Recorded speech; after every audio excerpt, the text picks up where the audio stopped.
നമസ്കാരം. വളരെ ദുഃഖകരമായ ഒരു വാർത്ത രേഖപ്പെടുത്തുന്നു. അപകട വാർത്ത.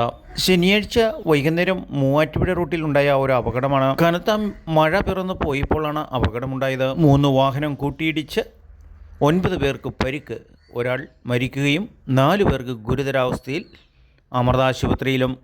ഏഴുമുട്ടം സ്വദേശികളായ മാനപ്പുറത്ത് കുടുംബാംഗങ്ങളായിരുന്നു വാഹനത്തിൽ. മരിച്ചത് വീട്ടമ്മ വിജയകുമാരി, 60 വയസ്സാണ്. വിജയകുമാരിയുടെ മകനാണ് വാഹനമോടിച്ചിരുന്നത്. മകൻ്റെ ഭാര്യയും 2 കുട്ടികളും ഉണ്ടായിരുന്നു. കുട്ടിയുടെ 2 കാലും ഒടിഞ്ഞു. മരുമകളുടെ ഹൃദയത്തിന് മാരകമായ ചതവുണ്ട്. മറ്റു കുടുംബാംഗങ്ങൾക്കും മാരക പരിക്കുകളാണ്. 2 കാറുകൾ തമ്മിൽ കൂട്ടിയിടിച്ച് ഗ്രേ കളർ ഇവർ ഓടിച്ചിരിക്കുന്ന വാഹനത്തിലേക്ക് ഇടിക്കുകയാണുണ്ടായത്.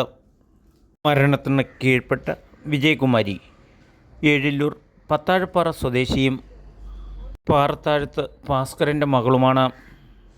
കുടുംബനാഥൻ ഭർത്താവ് മാത്രം വാഹനത്തിൽ പോയില്ലായിരുന്നു. വർഷങ്ങളായിട്ട് നൈറ്റ് ഹോൾസെയിൽ ബിസിനസ് ഉള്ളത് ബിസിനസ്സിനായി മൂവാറ്റുപുഴയ്ക്ക് പോയതായിരുന്നു. ഒളിഞ്ഞിരുന്ന അപകടം വിധിയെഴുതിയത്.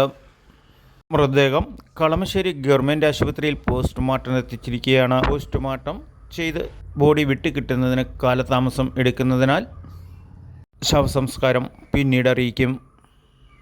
വിജയകുമാരിക്ക് ആദരാഞ്ജലികൾ അർപ്പിച്ചുകൊണ്ട് കുടുംബാംഗങ്ങളുടെ മുഴുവനുമായുള്ള അപകടത്തിൽ ദുഃഖം രേഖപ്പെടുത്തിക്കൊണ്ട് നാട്ടുരാജ്യം ന്യൂസ് തൊടുപുഴ.